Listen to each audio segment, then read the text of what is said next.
ললিতের বং কানেকশনে চিহ্নিত আরো একজন। শুধু নীলাক্ষ আইচি নয়, ধৃত ললিত ঝার সঙ্গে আরো একজনের যোগসূত্র পেল পুলিশ। সায়ন পাল নামে এই ব্যক্তি ও সাম্যবাদী সুভাষ সভা নামে সংগঠনের সদস্য। এই বিষয়ে বিস্তারিত জানবো পার্থপ্রতিম ঘোষ প্রতিনিধি রয়েছেন টেলিফোন লাইনে। পার্থপ্রতিম, সায়ন পাল তার সঙ্গে এখনো পর্যন্ত ললিত ঝার কি ধরনের যোগসূত্র খুঁজে পাওয়া যাচ্ছে? দেখো, যে ঘটনাটি ঘটে এবং সেই ঘটনার পরবর্তীকালে কিন্তু সাম্যবাদী সুভাষ সভা এই সংগঠনের নাম উঠে আসে এবং সেই সাম্যবাদী সুভাষ সভা সম্পর্কিত বিষয় যেমন জানা যাচ্ছে, দেখো যে কলকাতা শহরেও তারা কিন্তু একাধিক যে কাজ সেটা কিন্তু তারা করেছে। তার মধ্যে কলকাতা পুলিশের লালবাজারের কাছে জয়েন্ট কমিশনার হেডকোয়ার্টারের কাছে গত 18ই জুলাই তারা একটা আবেদনপত্র জমা দেয় এবং বলা হয় যে আগামী গত 23শে জুলাই তারা একটা র্যালি করতে চায় এবং এই যে র্যালি করতে চায় যে চিঠি জমা দিয়েছিল তারা, এবং সেই আবেদনপত্রে দেখা যাচ্ছে যিনি আবেদন করেছেন তিনি হচ্ছেন ললিত ঝা, অর্থাৎ যিনি ইতিমধ্যে গ্রেফতার হয়েছেন। এবং এই ললিত ঝার যে ঠিকানা দেওয়া ছিল যেখানে তিনি টিউশন করতেন, অর্থাৎ বড় বাজারের 218 রবীন্দ্র সরণি, সেই ঠিকানায় কেউ তিনি আবেদনপত্র জমা দিয়েছিলেন। এবং এখানেই দেখা যাচ্ছে যে ভলেন্টিয়ার হিসেবে দুজনের নাম দেওয়া রয়েছে, একজন হচ্ছে নীলাক্ষ আইচ, অপরজন হচ্ছে সায়ন পাল। এবং এই সায়ন পালের সাথে আমরা যোগাযোগ করি এবং সায়ন পাল যে বিষয়টা জানান যে তাদের যে সংগঠন সেই সংগঠনের প্রায় 500 জনের মতো মেম্বার রয়েছে। যদিও সায়নের দাবি যে ললিত যে কাজটা করছে তারা কেউই সমর্থন করেন না এবং তারা কেউই কিন্তু এই কাজ সম্পর্কে জানতেন না। তারা নিজেই সম্পর্কিত বিষয় কাজকর্ম করেন, এমনকি ললিতের যে কাজ সেই কাজকে তারা কেউই মেনে নিচ্ছেন না।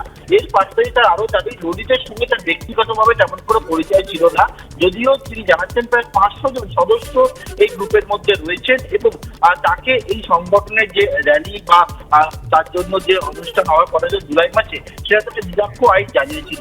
কিন্তু কলকাতা পুলিশের কাছে যে আবেদনপত্র জমা পড়েছে সেখানে দেখা যাচ্ছে আবেদন করছে ললিত ঝা এবং সেক্ষেত্রে কিন্তু সায়নের নামও সেখানে উল্লেখ রয়েছে। এর পাশাপাশি আরো একটি বিষয় থেকে বলে রাখবো, ইতিমধ্যে গোটা বিষয় সম্পর্কিত বিষয় এমনকি এই সাম্যবাদী সুভাষ সভা সম্পর্কিত বিষয়, অর্থাৎ যেটায় ললিত ঝা যুক্ত ছিলেন, সেই বিষয়ে লালবাজারের বা কলকাতা পুলিশের স্পেশাল টাস্কফোর্স বা এসটিএফ তারা কিন্তু ইতিমধ্যে খোঁজখবর দিতে শুরু করেছে যে এই সংগঠনের মূলত কি কাজ ছিল, তারা কি কি কাজ করেছে এবং সংগঠন বেশ কয়েকজনের সঙ্গে কথাবার্তা বলে গোটা বিষয় খতিয়ে দেখার কাজে কিন্তু ইতিমধ্যে শুরু করেছে স্পেশাল টাস্কফোর্সের অফিসাররা। অন্যদিকে এখনো পর্যন্ত দিল্লি পুলিশের তরফ থেকে কলকাতা পুলিশের সঙ্গে যোগাযোগ করা হয় না হলেও তারা যে বিষয়টা জানাচ্ছে যে এসটিএফ যে বিষয়ের সূত্রে আমি যেমন জানতে পারছি তারা কিন্তু সমস্ত বিষয় ইতিমধ্যে খোঁজখবর নেওয়ার কাজ সেটা শুরু করে দিয়েছে। একেবারে সঙ্গে থাকো পার্থপ্রতিম। অর্থাৎ যেটা জানা যাচ্ছে সায়ন পাল এবং তার সঙ্গেও ললিত ঝার যোগসূত্র খুঁজে পাওয়া যাচ্ছে, কারণ সাম্যবাদী সুভাষ সভা এই সংগঠনের সদস্য ছিলেন সায়ন পালও। তবে তিনি যেটা বলছেন যে কোনোভাবে এই ধরনের ধ্বংসাত্মক কার্যকলাপ সমর্থনযোগ্য নয়। সাম্যবাদী সুভাষ সভা নামে ওই সংগঠন ইতিমধ্যে খোঁজখবর শুরু করেছে লালবাজার।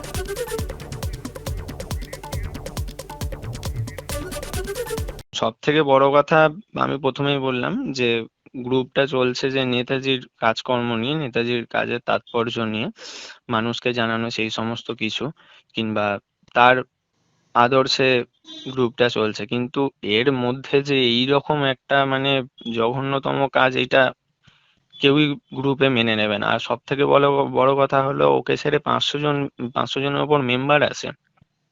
ওর ওই একটা কাজের জন্য 500 জন মেম্বারে হ্যারাসমেন্ট হওয়া তো মানে মুখের কথা না। আমরা তো স্টুডেন্ট, কোনো কিছু কন্ট্যাক্টই নেই, মানে কোনো কিছু পার্সোনাল একদিনও ফোনও করেনি, কিভাবে জানবো?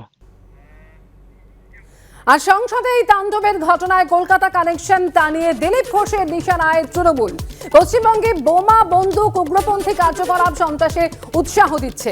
বাংলা থেকে উৎসাহ নিয়ে সারা দেশ উগ্রপন্থী কার্যকলাপ ছড়িয়ে পড়েছে সারা দেশে। তৃণমূল সরকারকে এভাবে নিশানা করেছেন দিলীপ ঘোষ। বাংলাদেশের প্রধানমন্ত্রী বলছেন পশ্চিমবঙ্গ থেকে প্রশিক্ষণ নিয়ে বাংলাদেশে নাশকতা চলছে। বাংলায় মানুষ ভগবানের ভরসায় বেঁচে রয়েছে। নিজেদের দায়িত্ব পালন না করে কথায় কথায় কেন্দ্রের দিকে আঙুল আক্রমণ করেছেন দিলীপ ঘোষ। পশ্চিমবাংলায় বোম, বন্দুক, উগ্রপন্থী ক্রিয়াকলাপ এবং এইখান থেকে উৎসাহ নিয়ে সারা ভারতবর্ষে এটা ছড়িয়ে পড়ছে। এমনকি একসময় বাংলাদেশের প্রধানমন্ত্রীও বলেছেন পশ্চিমবাংলা থেকেই নাকি আর উগ্রপন্থীরা এখানে ট্রেনিং নিয়ে গিয়ে বাংলাদেশে উৎপাত করছে। বারবার কেন পশ্চিমবাংলা থেকে আগুন উঠে? মুখ্যমন্ত্রী বড় বড় কথা বলেন, এখানকার আইন শৃঙ্খলা ঠিক করতে পারে না, উগ্রপন্থীরা গ্যাংস্টাররা এখানে লুকিয়ে থাকে, তার ইনফরমেশন থাকে না। আর এখানকার মানুষ তো ভগবান ভরসায় বেঁচে আছে। তো আগে নিজেরা ঠিক করুন, কথায় কথায় কেন্দ্রের দিকে আঙুল তোলা অন্যের দিকে, নিজের দায়িত্ব পালন করতে পারেন না।